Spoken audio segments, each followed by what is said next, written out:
Who is the absolutely most disturbing person you've ever met? Story 1. I had two roommates in college. I wasn't particularly close to either of them, but we came from the same town. One of them had a younger brother, and she asked me if he could spend the night on our couch for a night or two. Not great, but I didn't complain. I can't explain it, but he was unsettling. There was a deadness to his eyes, and he hardly spoke. I was very glad when he was gone. A few years later, I found out how disturbing he really was. Apparently, his parents had kicked him out because he had been stealing from them, but he came back and made a hiding place in the garage and stayed there. I guess he cleared it up during the day because they had no idea how long he was doing that. Anyway, he broke into the house next door. Simple burglary would be bad enough, but no. He hung out for hours and waited for the homeowner to come back. He attacked her with an axe. He was captured not long after, driving her car. He was sentenced to death a few years later. The whole story really wasn't a surprise. He was the most frightening person I have ever been near, and I knew something was off about him long before it happened. Story 2. A man used to follow me home from school when I was 15. He made my skin crawl, and I always made sure I was never alone, because he would be waiting at the bus stop no matter what time I passed it, even if I'd had detention. He would just stand there until I walked past, then walk behind me very closely all the way home, occasionally calling me pretty or asking if he could take me out. Thank goodness for my friends being extra protective, because when I was 18, he was convicted of the murder of a 17-year-old girl he had been seeing, who, when the picture was printed in the paper, looked eerily similar to me. Story 3. I had to walk to the local elementary school to pick up my sister. The school was several blocks away, and this creepy guy had followed me in his car a few times. But this time, I had my baby sister. She was 5. I tried hiding from him, going through yards and empty lots, and thought we lost him. We reached our house, but the guy had followed us there. I ran inside with my sister and ran into my father. I cried that a man had followed us. My dad is a small man, but he was furious. He threw open the front door, ran to the car, and jumped on the hood. My father never used strong words in front of us kids or my mother, but I heard him yell that if this man ever came near his daughters or our home again, he would regret it. The neighbors saw this and asked what was going on. My father told them that this man had been stalking us. The neighbors held him until the police showed up. It turned out this guy had been following several girls from the elementary school. I was glad that my dad happened to come home early. I don't know if I would have told him otherwise. Story 4. I used to work in the law courts and saw plenty of troubling characters. I had to sit in on some awful inquests, but there's one kid that sticks with me. Mondays were allocated for children's court, usually teenage kids appearing for things like theft or vandalism. Many of these kids were clearly from backgrounds of low income and neglect. One boy turned up in a private school uniform, blazer, tie, and polished shoes, with parents who were dressed immaculately.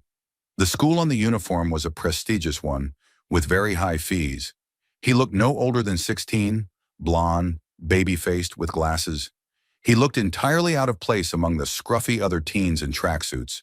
I was inside the courtroom when this boy appeared, and just, wow. The other kids that morning had been charged with shoplifting or graffiti, but this boy, who looked so innocent and quiet, had attempted to assault not one, but 2 girls at a school camp. He had waited until everyone was asleep, and when the first girl left her room to go to the bathrooms down the hall, he dragged her into a cupboard and tried to overpower her. She managed to fight him off and then ran to wake a teacher. That teacher found him moments later with his hands around the throat of the second girl. Story 5.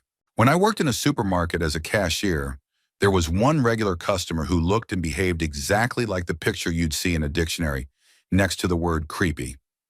You know how they always say most dangerous people look like normal, everyday people? He did not. He always made a point to come through my till and tell me I was pretty or ask if I had a boyfriend, hinting that he'd like to do things to me if I was your boyfriend. After I'd served him, he would just stand at the end of my register and stare at me. Sometimes he'd stand outside the plate glass windows at the front and watch me. Just to add some context, I was 19 at the time, but I was often mistaken for being much younger. I told management, but of course, they wouldn't do anything because they only had my word. Then he started following one of the female managers around the supermarket and was promptly banned. One time he was outside staring at me again, and one of the other cashiers recognized him as a man who lived on her street. He'd recently been released from prison, where he'd been serving time for harming his own daughter. Story 6. I spent a year couch surfing after I got kicked out at 19. One place I ended up was an acquaintance's nearly condemned trailer, and this place really attracted some of the worst people in town. Unfortunately, I had no other place to stay at the time. I had a 2-liter bottle of soda in the back of the fridge with my name on it and "Please do not touch" written on it. As silly as it sounds, it was a comfort to me to have just one thing that was mine and also a treat I could sip on whenever I needed a small escape. I didn't mind if my roommates drank it, really, but the main guy of this place always had strangers or sketchy people over, and I didn't want them drinking my soda, especially straight out of the bottle. One day I woke up to basically half a cup of soda left in the bottle. It had been nearly full the night before. I got upset and asked, "Hey, who drank my Dr. Pepper?" Everyone told me it was this guy I'll call KT. KT was a very strange kid. He was either my age or a year younger and had a bad reputation for stealing, drugs, and all kinds of trouble. I didn't confront him because frankly he freaked me out, and I decided it wasn't worth more discomfort over some soda. A few weeks later, KT's best friend, I'll call him C, went missing during our county fair. C was a great kid, good friends with my brother, and got along with everyone. KT went around town bragging that C was gone and that he was responsible. It turned out to be true. KT killed C over drugs and about $300. His body was found cut up and burned in the woods not far from town. The fact that I was in the presence of this kid only about a month before he killed his own best friend still keeps me up at night. Our town misses C a lot, and there has been more violence here since then. KT will thankfully spend the rest of his life in prison, along with 3 accomplices. Story 7. In college, I lived out in the country in a boarding house with other girls. The landlords drove us into town to drop us off or pick us up. One time there was a guy in the van. I sat next to him. Everything seemed normal. They dropped him off at his house before going home. That evening, Mrs. Landlord shared more about the man in the van. She said he could act pleasant at times, but then recalled a troubling moment where a young person had to hide from him until morning. He was widely known for becoming difficult when drinking. I was stunned they had even given him a ride home, especially since I had been seated right next to him. I never saw him again, and I chose to move out before the school year ended because of other unsettling decisions Mrs. Landlord made. Story 8. My ex-husband had the mindset of an incel toward me and all women. He constantly made comments and critiqued women's bodies. It was as if we were put there only to serve his needs. No matter what he got, it was never enough. I tried and tried. He pressured me into doing some intimate things I was not comfortable with. Then he was upset that I wasn't enjoying the act he knew I was uncomfortable with. It was constant pressure. He told me often that I owed him, but it was never the other way around. I wanted a partner to build a life together that was better than the poverty he grew up in. He had a middle-class life with me for the first time, but that wasn't good enough. He wanted someone he could dominate and control. The last straw was him deciding that since I couldn't meet his needs, I needed to agree to let him randomly sleep with other women and then come home to me.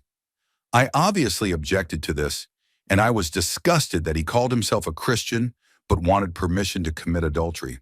He eventually wore me down by asking constantly and then refusing to speak to me when I said no. He would make margaritas and offer me one so he could ask when I was drunk. One night, I just broke and said, "Okay, go ahead." He asked me to say, "Just go ahead and have fun." So I did, but I added that I didn't want to know anything about it. And I said this would not work out the way he thought it would. Long story short, I discovered that he was trashing me online in his ads to get women to meet him for free. He made fun of me and told strangers that his wife couldn't satisfy him, comparing me cruelly. That stuck with me, and I knew I was done.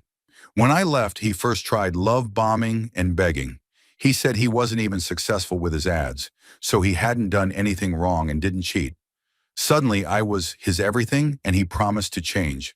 He mailed my parents a letter apologizing for what he did to me, but also said that he had idolized me and that I had led him away from God. When I didn't budge, he got mean. Through a text, he said he didn't want to use this, but I had forced him to. Then he sent me a recording of our conversation when I agreed to let him cheat. This was his proof that I had agreed, and he said I should come back because he hadn't done anything wrong. At that moment, I knew he was a very disturbed person. He made our divorce extremely hard and fought it all the way. I was forced to attend court-ordered counseling with him. When he knew it was over, he went further. He printed out embarrassing private conversations between us from Facebook Messenger about joking and talking about intimacy. He mailed those to my parents to humiliate me. That was over 10 years ago. He is still single and lives with his sister and her husband. He made the local news 2 years ago for threatening local government officials over Facebook while drunk. The FBI searched his house and confiscated his guns. He pled to a lesser misdemeanor charge of harassment in order to get the felony threat charge dropped. He's also not allowed to own guns anymore and had to give a DNA sample. He was obsessed with guns, so I love that for him. I am now in a stable 5-year relationship with a wonderful man who is my best friend and partner. He makes me so happy and treats me with respect. He's the best thing to happen to me. We live a great middle-class life and hope to have kids someday. Story 9. My ex used to talk about his traumatizing stories in Afghanistan and claimed to have night terrors. Later, I found out from his ex-wife, who he cheated on with me, something I only learned later, that he was only ever deployed to Japan. He bragged about these false stories to actual veterans who had really been in Afghanistan. He was also the kind of guy who once approached me at my job, offering to model me for him and go on a road trip where he would pay for everything. Edit. My ex did way more than just this. I truly believe he was at the very least a narcissist. It was an emotionally abusive relationship. He cheated on his wife with me, and I later learned the truth. He told me she was a crazy person, but she wasn't. She was actually quite lovely. He bragged about things like being with 2 women who were lesbians, which was also a lie. He even claimed to know the guy who had assaulted me and said he would beat him up. Both were military. My family has lots of military people, so my mom knows how to fold the flag for funerals. He once offered to do it, talking about how he had supposedly done it many times for fallen men. He did it wrong, and my mom quietly fixed it. His big thing was bragging about being with virgins. After all his talk of us being in love, he eventually ghosted me. I went to his place and saw another woman behind him. I slapped him, if that helps. As for the stories he told, one really stuck with me. He said he played the song Pet by A Perfect Circle, and his sergeant supposedly told him to start shooting. He claimed either a coworker or an enemy was blown to pieces, and he picked up a hand and went to a coworker asking if he needed a hand. As much as I love that joke in a dark humor sense, it was deeply disturbing that he would lie about something like that. Storytime. There was this one guy I met during a screenwriting course. On our first session as a group, people had gathered but no one was speaking. Since I can be outgoing sometimes, I initiated a light-hearted group introduction. People picked up and joined in happily. Except one guy. He just felt off the whole time. Sometimes you just feel it, like something about a person isn't right. There was another member, clearly autistic, who was nice and spoke openly about his social struggles. Before one session, I caught the strange guy talking this person's ear off about different hardcore drugs he had tried and about how he had connections to violent gangs in America. In class, whenever he contributed, it was always about his love for body horror. The more graphic, the better, and about how gang members operate. He seemed eager to shock people with these disturbing ideas for horror films. After about 7 classes, he suddenly erupted at the teacher for no reason, threatening her and shouting insults. A few of us tried to calm him down, but he was seeing red and stormed out. They banned him and refunded all his money, which they never usually did. The fact that they did it showed how much of a threat he felt like. I have no doubt he was not well and could have been very dangerous. Story 11. Sigh. My father. He had a rough life, sure, but he never had the tools to be a decent human being. His mother was married 11 times. He left school in 6th grade and was using drugs not long after. He would take breaks from hitting us when mom wasn't home to play his games. Stuff like pounding a hammer around our feet while giggling. Dance over and over. You know the knife and finger game, where you try to stab quickly between your fingers? We got that too. He told us he was teaching us not to flinch, and then there was the Sewell abuse. My poor sister got the worst of that. Things finally ended when I came downstairs in the middle of the night and interrupted him choking my mom. See, he had been abusing all of us, but each of us tried to hide it from the others. I became frighteningly good at hiding what I was going through. He ended up marrying the woman he had been cheating with. They thought it was funny to move into a house 1 block behind us with the same street number. Eventually, Mom sold our home, and guess who bought it? Story 12. When I was in high school in a small town, there was a girl in my class who was definitely the weird kid. I usually paid no mind to that because many of my friends were considered weirdos too, but with her, I just got the strangest vibe. I felt kind of bad about it because it felt like I was being judgmental, but something was just off about her, so I never cared to get to know her. Fast forward a year later, and my roommate, let's call her DI, got a call from her mom who was freaking out. She told Di not to get rides from anyone except me or her family for a while, even if they were her friends. Dee asked what was going on, and her mom said her friend's niece had just been murdered. Turns out the weird girl from my class was part of the group that killed her. It was a group of 3 people who murdered a girl named Cynthia Hoffman in a horrifyingly cruel way. They bound her, shot her, and dumped her body in a river at a popular trail. They tried to make it seem like she had gone missing, even leaving her belongings at a park. But they were soon found out. They did this because a man from another state was grooming the girl from my class on Facebook, claiming to be a millionaire. He wasn't. He was just a manipulative loser. The girl from my class had recorded and sent him inappropriate content, and he offered her a large sum of money to kill someone and send proof. Once this all came out, I didn't feel bad anymore for trusting my gut about her. I think I picked up on the fact that something was deeply wrong with her, even if I was too young to realize I should trust that instinct. Story 13. One time I was working at a lab in my university as a student employee. While I was wiping down the desks, I walked by a table full of students. One guy looked at me and said to his friends that he'd like to assault me, and loudly guessed I was Filipino or Guatemalan, adding that he'd never been with either before. I didn't know how to react, so I kept cleaning and ignored them because I didn't want to get fired. And at 5'0", I didn't want to provoke him or his friends. I was at an art school, and since I'm brown, I didn't want to get blacklisted for being difficult by reporting. They kept talking and guessing my ethnicity and making comments about hurting me. They eventually got bored and left after I stayed cleaning a table near other students. Absolutely terrifying. It was the dead look in their eyes and the laughter that really sticks with me today. Edit. Just for more background on this incident, it involved 5 students, 3 men and 2 women, who were all talking about wanting to assault me. I'm just a really short guy.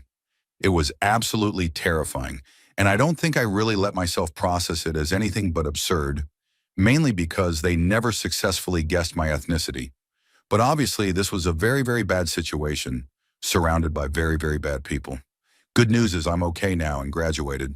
Story 14. Long ago, I was inspecting a peanut factory as a supply-side auditor and got partnered with a brunette woman who appeared to be in her mid-30s. I was the new guy, and she had about a decade more experience than me. Immediately, she seemed unfriendly and demanding. Not the first auditor I had met like that. We agreed to take separate cars to the site. She made a point to say she wanted to be out by 3 p.m. Seemed like a weird request since that meant we couldn't be as thorough. Honestly, this factory was pretty terribly run, but it was in a red state, and they tended to treat employees badly. At one point, I interviewed a young woman about my age who said she had been harassed on the job. She was actually crying as she told me this. Being new, I went to my partner because I wasn't sure what to do. When I asked to speak with her, she gave me the dirtiest look, like she was angry at me. I explained the situation, and she gave me a snarky response about how everyone could hear the girl crying, and it was annoying. I had no idea how to interpret that, so I asked her if we should bring it up to management. She flat out scolded me, "Do you want to do more work?" I was really put off by her attitude and callousness. I told her we should investigate more, and she said I could do that, but I'd be doing it alone. Later, toward the end of the meeting, when we were giving feedback to the managers, I decided to bring up the harassment. The look my partner gave me still lingers in my mind. It was like she genuinely wanted to harm me. The managers mentioned they were aware of the employee's claim, but said the area had no cameras and there was no one to corroborate either story. So they ended up switching her shifts so that she and the other employee worked completely different schedules in separate parts of the building. Because there was no evidence, I couldn't do more. After the audit, I remember my partner looked at her watch. It was 4 p.m., and she shot me one more dirty look before we left. To this day, she's probably the most callous person I ever met. According to a friend who worked at the company, this brunette woman often talked about cheating on her husband and admitted to just not caring about people in general. I'm pretty sure she was a sociopath. Story 15. I've had the misfortune of having a few people in my circles who were disturbing creeps and narcissists, but this is the worst one I know of. Let's call him Bob. Bob was a regular at the local hobby store and played card games in the same circles as my friends. He was weird, pervy, and nerdy, but nothing super obviously dangerous. Like he would hold eye contact with girls' chests when talking to them. There were rumors he got escorts when he went to conventions. That kind of thing. He wasn't a friend, just some guy in the scene that I occasionally hung out with in groups. I had a boyfriend at the time, and we were on and off. One time he ditched a movie with me, so I went with Bob as some immature attempt to make him jealous. My boyfriend wasn't threatened, for good reason. Bob fell asleep and snored loudly not even halfway through. He then suggested dinner, which ended up being a bar at 4 p.m. that wasn't serving food yet, and him convincing the bartender to split the cost of a pizza delivery. Not impressive. So far, this was just a pathetic guy, right? Well, fast forward several years. My now ex moved to a different state for work, and Bob got hired at the same company.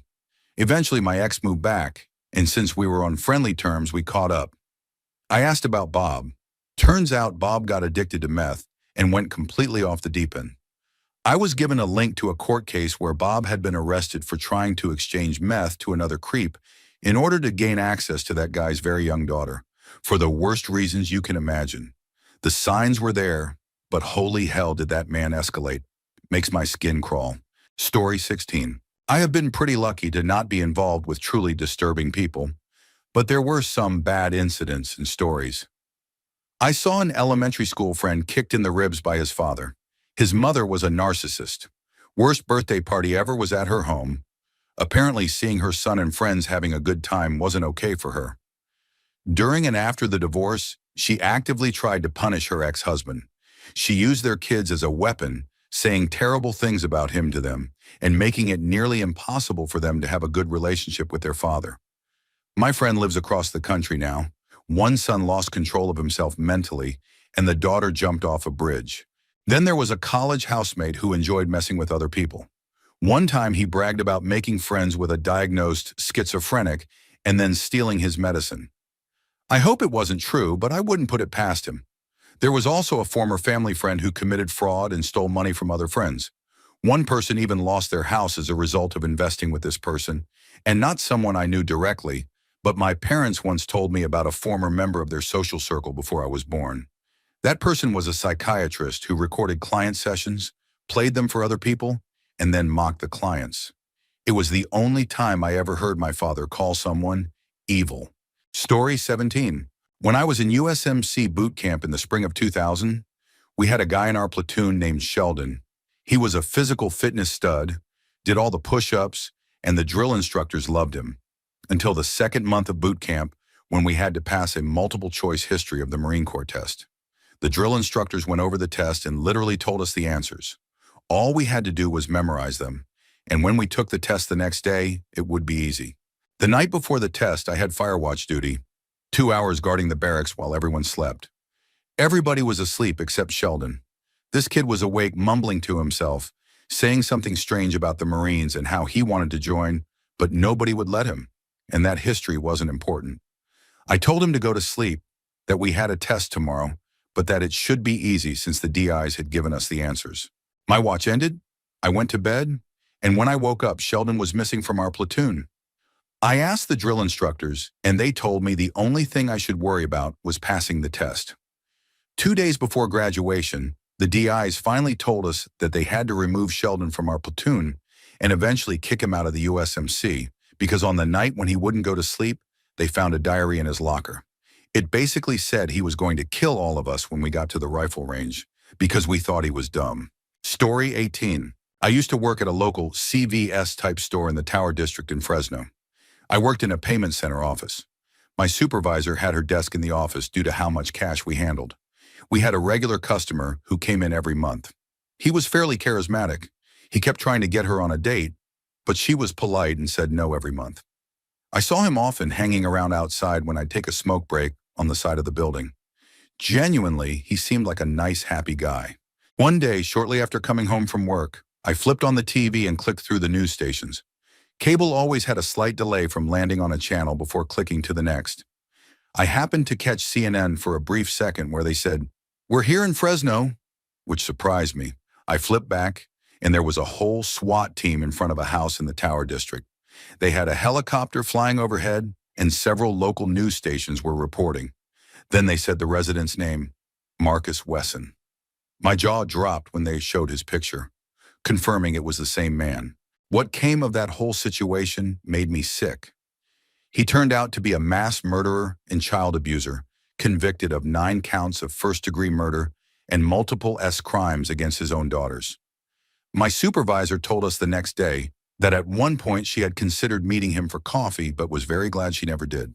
Story 19. A substitute teacher at my former high school. I had him as a substitute once, and he often supervised the school's resource center. He also subbed for academic-level math, chemistry, biology, and other subjects. He seemed like a nice guy, although he did come across as a bit introverted and socially awkward. I thought nothing of it. 2 years after I graduated, a news release was posted on social media by the RCMP saying they had arrested a man for possession and distribution of child pornography. They released his name, which didn't ring a bell at first. Then I learned he was a substitute teacher for my province's public school board. So I went on Google and found a LinkedIn profile under his name. When I saw his picture, my mouth dropped open. I realized, holy crap, this man taught at my high school. He ended up facing several more charges, most of which he admitted to, while one is still pending. Even the brief court summaries were unsettling. In online chats, he had made troubling remarks that showed how dangerous his mindset really was. I felt sick realizing I had once been in the same room with him, never knowing who he truly was. Story 20. My sister, she's a pathological liar and probably some sort of psychopath. She invented an entire life for herself and even faked her own death. Twice. Anything she tells anyone about her life is probably a lie. And the woman is like a cult leader. People believe everything she says, and not only do they believe it, they will defend her as if it's their job. Even when confronted with the truth about her, her friends will literally fight anyone who says something that doesn't match what my sister told them. I don't know how she convinces people that everything out of her mouth is the gospel truth. She's been doing it for 40 years. Something is working for her. Very few people have ever questioned her. Anyone who even thinks about questioning her better be careful. They'll be in for a world of trouble if she finds out. She has done some extreme things in retaliation against people she considers a threat to her invented life. I could go on all day about the wild, illegal, borderline illegal and immoral things she's done, and she does not have an ounce of remorse about any of it. Story 21. When I worked at a psych hospital, my very first day I assessed this young man with schizophrenia. He desperately wanted to be put inpatient. He had been before. The family didn't speak English and couldn't afford his medication. His dad was in denial of the diagnosis. The young man was fully psychotic at that point. But anyone who has worked with people in psychosis knows that sometimes, even in that state, they find a way to communicate what they need. He looked at me and said, "Please don't let my dad take me home." I told him, "Don't worry, we're holding you." After a few weeks, he was discharged, but I knew he wouldn't get the regular medication he needed due to finances and cultural beliefs. Years later, it was in the paper that someone stole a car and drove it into the mall, cruising slowly at a few miles an hour. He wasn't trying to run anyone over, just completely out of touch with reality. He was arrested for terrorism and given a slew of charges. It turned out to be the same guy I had seen years prior. His face looked distorted and frightening in the news photo. A lot of people don't realize that people in full-blown psychotic episodes physically look different. I knew in my gut something was off with him. The saddest part is that he seemed aware of it and didn't want to be this way. He wasn't a sociopath. He just had uncontrolled mental illness. The interviews with his family saying he did so well when on medication broke my heart. Story 22. My former best friend, she had bipolar disorder and borderline personality disorder. One night she went into psychosis and started slicing up her arm like a Thanksgiving ham. Then the screaming started. I was furiously dialing her mother on every phone number I had, including her mother's husband's phone. Of course, her parents didn't answer. We got her in the car, but she kept grabbing the steering wheel as I followed behind in a separate car. We finally got her to her mom's house. I was pounding on the door, and her mom casually opened it. I told her what happened. Her mom was nonchalant about it, like this sort of thing happened all the time. My friend was acting completely out of control through the ordeal. I spent the next day cleaning up blood. Story 23. I have this distant cousin who I always thought was creepy. He moved to the same town I grew up in, and he would hang out with my dad occasionally and come to cookouts. I always thought something was off about him, even when I was a kid. I never wanted to be alone with him. One of my only vivid memories from being a teenager is when I was 13, my grandma died, and he came and basically tried to cuddle me on the couch, saying it would be okay. I got out of there immediately, ran into my room and locked the door. I didn't tell my parents because I was too young to understand how weird that was. When I was 17, my grandpa, who lived next door, died, and my dad found him. My dad could barely speak, and I had just finished basic CPR/first aid. The man was 300 pounds, so I couldn't get him on the ground to perform CPR. I called 911. EMS came and the whole family gathered, including my creepy cousin. Later that night, my best friend came over to keep me company. We stepped outside and my cousin was at my grandpa's house with my uncle. He didn't realize we could hear their conversation. He made a shocking remark about me and my mom. My uncle, who I'm very close with, reacted immediately and confronted him. We could see everything from the porch. Afterward, my uncle told my dad, and he got involved as well. My cousin left humiliated and was never welcomed at another family gathering again. Story 24. My friend's sister dated this guy who was angry and abusive. She was 1 year older than us, but he was 5 years older. Once she fled a fight with him by going to the bowling alley we were at. I think I was in 8th grade. Eventually he showed up, and we didn't even notice until he marched up to us and pushed me aside to get to her. The cops were called, and we had to leave. When she officially broke up with him, she hid for a while. He showed up to their house and put a gun to my friend's head, threatening to kill her if she didn't reveal her sister's location.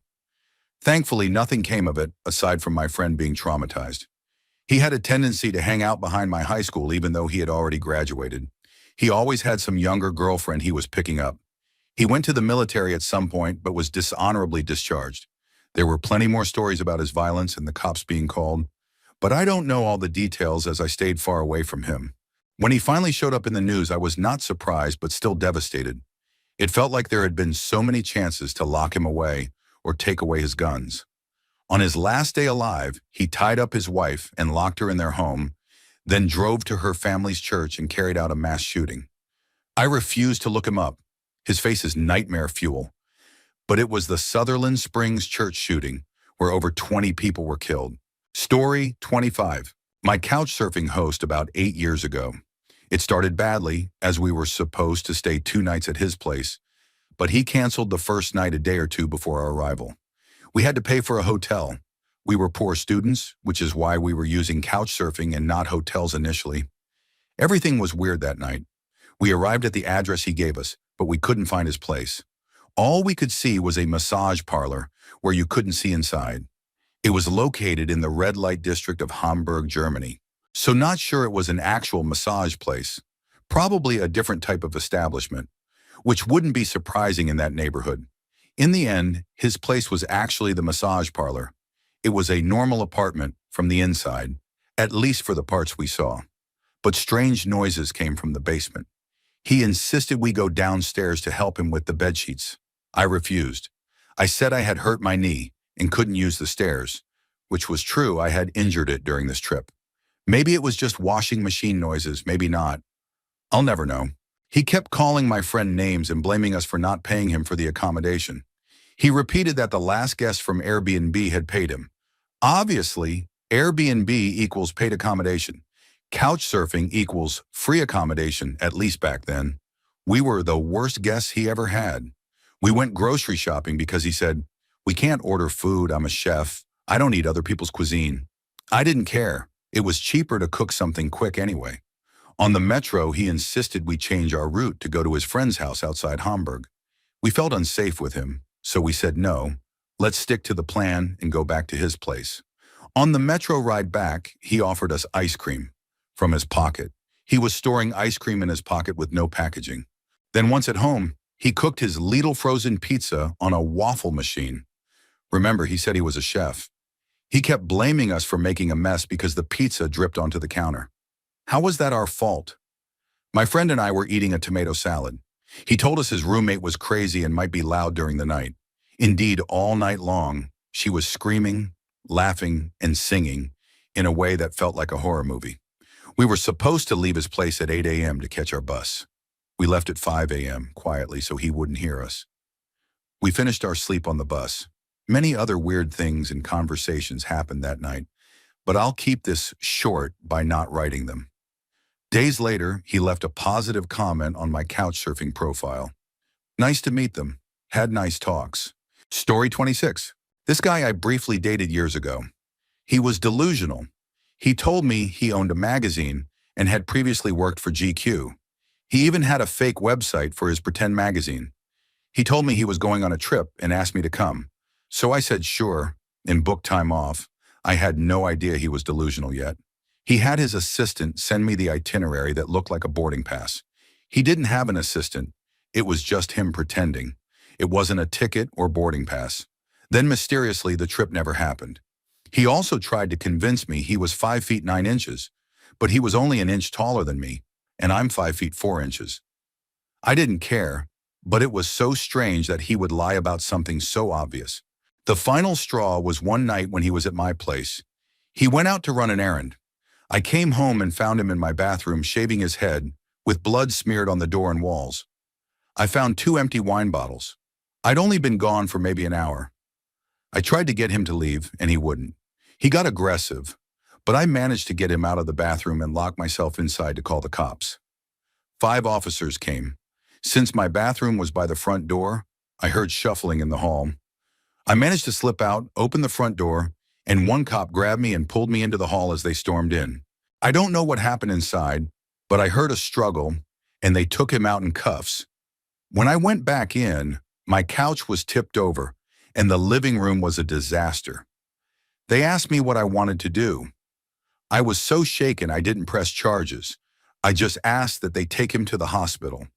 He was put on a psychiatric hold. There were many other lies he had told me, like renting a fancy office building for his magazine, or claiming he went to NYC for a week when he never left town. He even stole $300 from my coat pocket. After him, I basically thought, you know what? I think I'm fine if I never date again and just die alone. But 8 months later, I met my husband. Story 27. I took a road trip from Illinois to Oregon when I was in my 20s, and I only brought my 5-year-old with me. We went to the Tillamook Air Museum. It was so cool. But the whole time I had the absolute worst feeling in my gut. This guy kept following us, asking if I was alone. We were literally the only ones in this huge old air hangar that had been turned into a museum. I lied and said my dad was meeting us later. We'd think we lost him, but then he'd be right behind us. I had this screaming feeling inside that he was dangerous. At one point, I even took my phone out before going outside and pretended to talk, saying, "Okay, yeah, Dad, I'm on my way." I told the lady in the museum store that this guy was creeping me out. He came outside and just stared at us getting in the car. I truly feel like I escaped something terrible. Every once in a while, I look up missing people or crimes in that area, but I haven't found anything yet. It's been 10 years and I still get shivers thinking about it. He didn't do anything to us, but it was one of the most creeped out I've ever been. I'm so glad we got away. Story 28. Many years ago, right when home computers and inkjet printers first became available, we had an IT guy who would come to our office for repairs. He was unsettling and creepy, and he really attached himself to one of the women I worked with, who was a very petite young lady. The two of us would talk after he left about how bizarre he was and how uneasy he made us feel. I've always enjoyed technology and photography, so he shared with me how he would take photographs of his stepdaughter, print them out in 4 panels, and tape them together to make a larger frame picture. At the time, I didn't see the red flag and chatted with him about it more than once.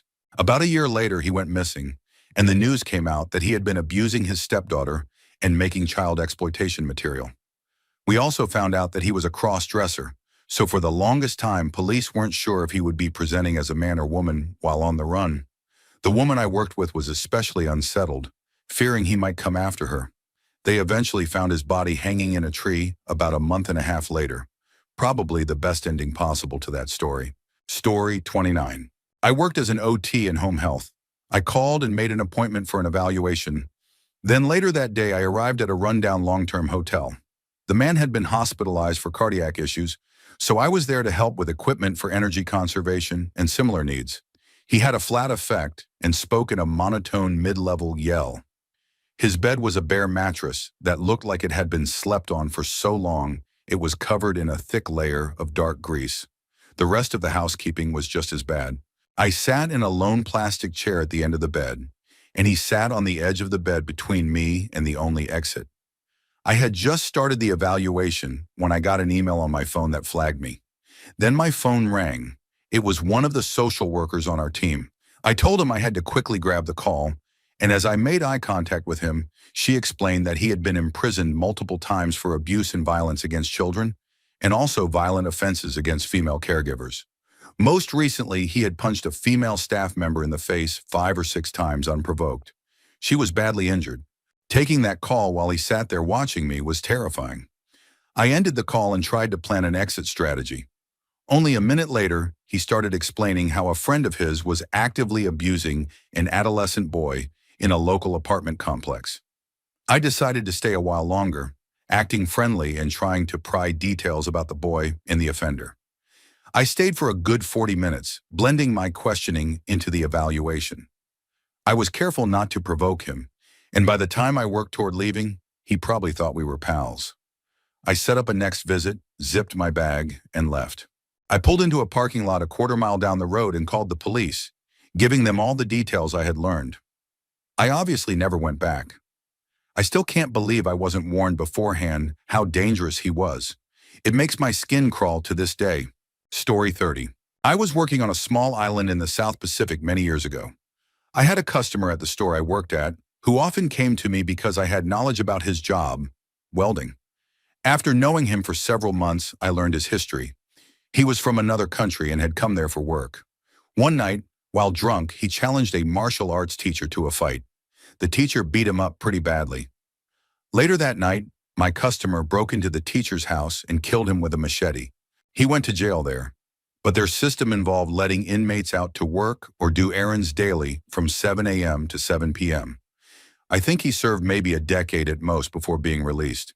He was restricted from drinking alcohol after that. One night I ran into him at a bar. He was drunk. I said hi and asked him how his day was.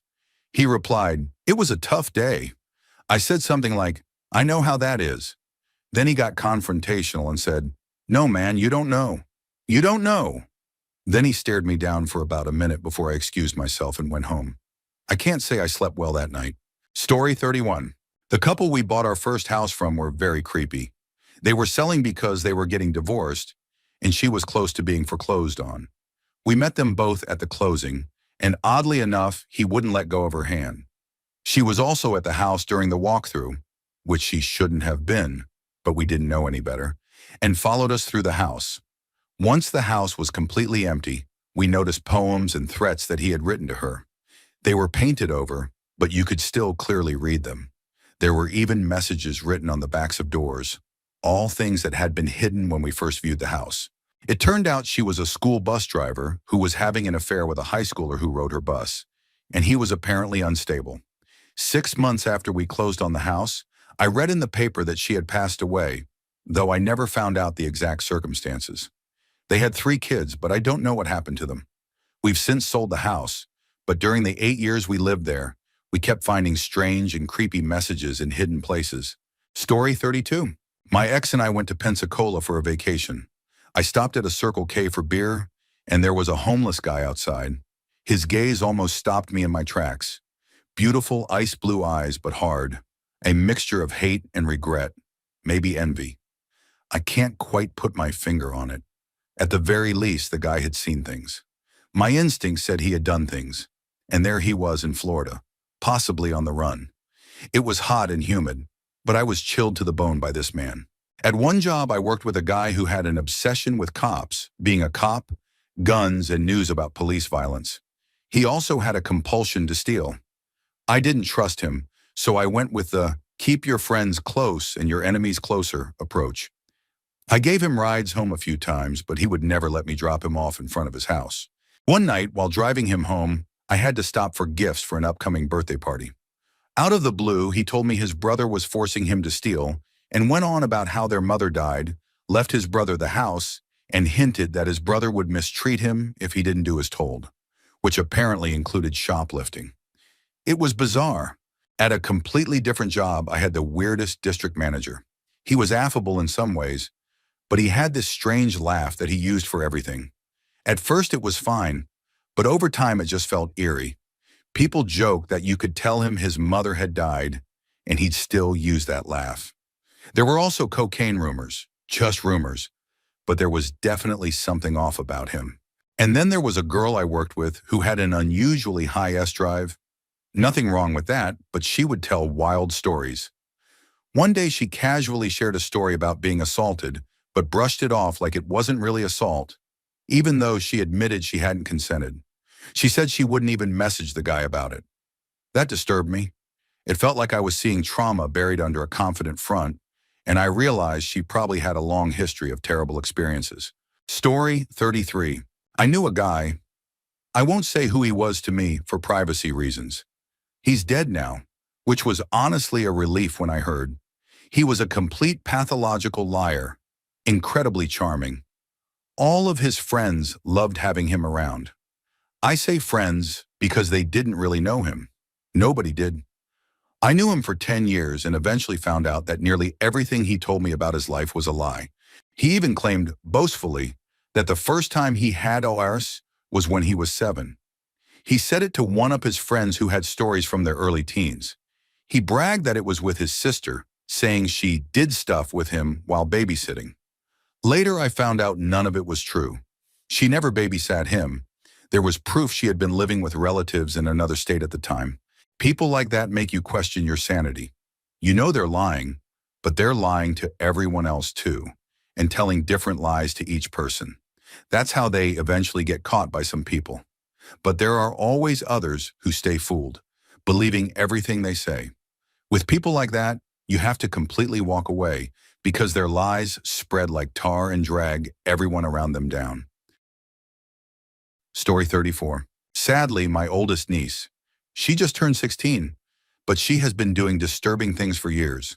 When she was 12, she stayed with me and confided that she daydreamed about killing her family and that she felt a thrill from tossing her little brother around. He was only 4 at the time. I called my brother, her dad, immediately after they left to tell him what she said. He just sighed and said, "Yeah, that's something we're used to," and explained that she had been in therapy for it. From that moment, I had a gut feeling she would eventually do something more sinister. Cut to January 2024. My wonderful stepdad passed away from cancer.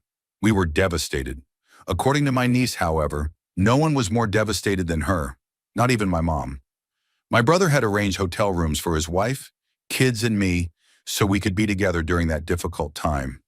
But in the end, only he made it to the funeral. Why? Because my niece had been plotting for the entire week to strangle her younger sister in her sleep. The school caught wind of it and reported it, thank God. Would she have gone through with it? Who knows? But I shuddered to think what could have happened if the girls had been in my hotel room and I woke up to see one of them dead. I'm deaf and a heavy sleeper, and they know this. Since then, my niece has been in and out of facilities. She takes no responsibility or accountability for her actions.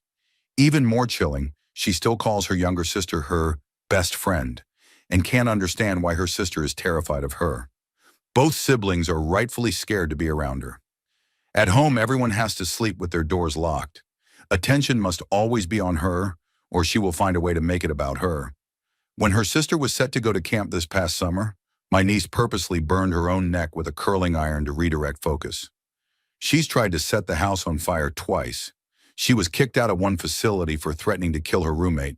She steals from everyone around her. I could go on, but you get the picture. My poor brother and sister-in-law are at a loss. That's why she's currently in a long-term program where she'll likely remain until she turns 18, at which point she may be turned over to the state if nothing changes. She regularly expresses that she wishes her siblings were dead or gone so that she could be an only child. It's terrifying. She's too young to be formally diagnosed, but she shows clear signs of borderline and antisocial traits, maybe even elements of the dark triad. My heart breaks for the way her mind works and for the toll it takes on everyone around her, but she is dangerous. She can be charming and sweet, but it's all an act. I love her dearly, but I truly believe that if left alone with her siblings, she would harm them. I've seen the glint in her eye when she talks about hurting them. It's chilling. Story 35. When I was 21, I got a job as a live-in nanny for a wealthy family. At first, everything seemed perfect. The parents were busy professionals, the house was gorgeous, and the kids, two boys, ages 6 and 8, were polite and quiet. Almost too quiet. I figured they were just shy around me at first, but within days I started noticing things that made my stomach turn. The older boy especially had a disturbing streak. One afternoon I caught him cornering his younger brother in the backyard, holding a stick against his throat. When I yelled, he dropped it immediately and gave me this eerie little smile. Later, when I told his parents, they brushed it off with, "Boys will be boys." But it wasn't that simple. I had worked with kids before, and this wasn't roughhousing. It was something darker. As weeks passed, I found mutilated insects left on my bed, my shoes filled with water, and the family cat trembling whenever the older boy came near. Once I walked into the playroom and saw him holding the cat upside down by its tail. I froze and demanded he let it go. He did, but only after staring me dead in the eye, as if daring me to stop him. The younger brother seemed terrified of him. He flinched whenever the older one came too close. At night, I'd sometimes hear muffled crying from their shared bedroom, followed by whispers and then silence. I tried separating them, but the parents insisted they stay together. The breaking point came one night around 2 a.m. I woke to strange noises, metal scraping against wood. I went downstairs and found the older boy in the kitchen with a knife, carving into the table. When he saw me, he didn't look startled. He just smiled and whispered, "I was practicing." I didn't sleep the rest of that night. The next morning, I told the parents everything. They dismissed my concerns again, saying I was overreacting. I quit that same day and never looked back. I still think about that boy sometimes, wondering what he grew up to become. And I still shiver at the thought that, if I hadn't woken up that night, I might have found something far worse than scratches on a table. Story 36. I met someone when I was a teenager. At first, he seemed relaxed and we got along easily. One day while I was out shopping, he offered to walk me home. That's when everything shifted. His mood changed from friendly to uncomfortable intense. I was only 14, completely unprepared for that kind of moment. It left me unsettled and the memory has stayed with me ever since. Another one I remember is when I was in my early 20s, I was in the passenger seat of my homegirl's car. I guess she must have run a stop sign or something like that. But next thing I know, we were at a red light, and this car pulled up next to us, turning inward to block us. A man jumped out of the car, screaming at my friend about her driving. It was summertime, so we had the windows down. It was late and dark out, so no one else was around. We were startled and just sat there in shock. When he turned to walk away, I screamed, "F you!" My girlfriend immediately grabbed my hand and told me, "No." The guy came back and jumped in my face and told me, "That's how bitches get killed." He was so freaking scary, and I legit think he was a killer. I didn't say anything else, and my friend just kept apologizing until he finally left. During high school, there was a bus often used by many girls from private schools. Its windows were very large. After school, there was always a man who would ride alongside the bus and behave in an extremely disturbing way. It was deeply unsettling. Looking back now, it's shocking how tolerated it seemed at the time. Story 37. A guy me and my brother used to call the King. My mom went into the Mormon church when I was about 5, and after a couple years there, she wasn't the new person at church anymore. There was this brother and sister, both in their late 20s, and my mom befriended them. Turned out they lived in the flat just across from us, so they hit it off really well, and the siblings would come visit sometimes. I was used to my mom being single, and I didn't like having men around the house. I would jump all over this guy when he was there, calling him the King and treating him like a playground, mostly just to annoy him. It seemed to work because I didn't see much of him after that. Then my mom started getting messages while I was outside playing, anonymous numbers describing my clothes, saying they could see me. It escalated so badly that my mom moved the couch against the front door and slept on it. When the police finally became involved, the truth surfaced. The person behind everything was struggling deeply. His sister seemed to know more than she admitted, yet she stayed silent even when my mom shared her fears of being followed. Unfortunately, this wasn't the only shadow in our family's story. My uncle's past was complicated, and later, alongside a partner who was unstable, they were given responsibility for a relative. The outcome was years clouded by sorrow. Looking back, it feels as though my family tree has always carried shadows I wish had never been there. Story 38. The creepy old man who was a regular where I worked. About 3 months into the job, he came in with his son and told me I looked really pretty, then asked me if I wanted to hang out with him. I told him, I'm at work. He pushed, what time do you get off? I lied and told him I was working a double until the next morning. He smirked and said, why don't you just leave with us? I'll pay for your time. I had never been so offended in my life.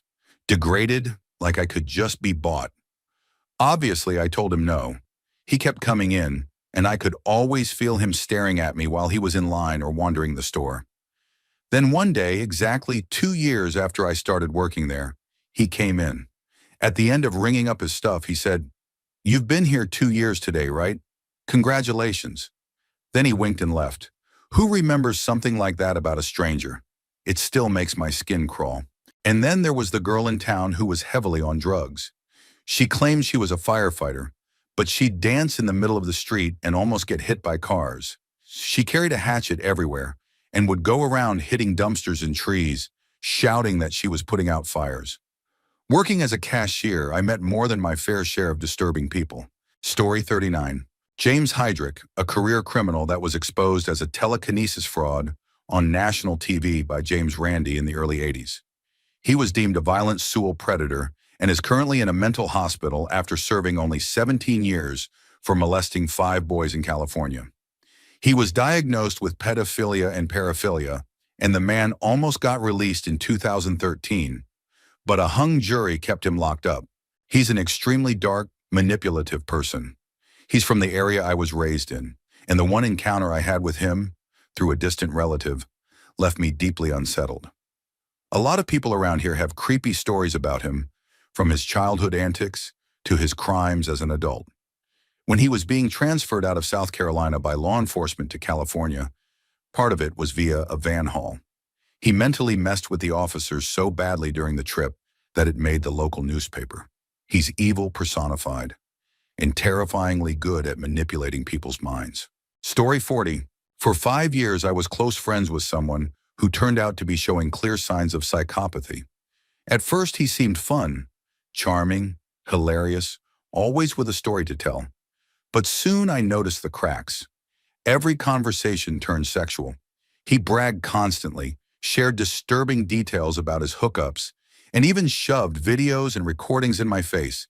He stole from jobs, stole from friends, and eventually stole from me. Anytime you called him out, he'd just shrug and say, I don't care. And he meant it. He was violent too, or at least claimed to be. He loved telling me about fights, smiling as he described them in detail like they were video games. He never actually hit me, but he came close. Fake punches, holding a knife to my throat once as a joke, and one time making me hold a punching bag while he hit it as hard as he could to show me his strength. He seemed to feed on fear. Women had it far worse. He targeted vulnerable girls, broken, young, or dependent, and bragged about manipulating them. He was verbally abusive, controlling, even let slip once that he had hit a girlfriend. His need for admiration was constant, and his ego fragile. Behind his big smile and cool guy act, there was nothing but cruelty. The scariest moments were when the mask slipped, when the smile dropped and his eyes went flat and cold. It was like looking at someone with no soul. During lockdown, the truth finally caught up with him. Me, my friends, and his ex all confronted him together and cut him off completely. I still wonder what became of him, but honestly, I wouldn't be surprised if one day his face shows up in the news for something awful.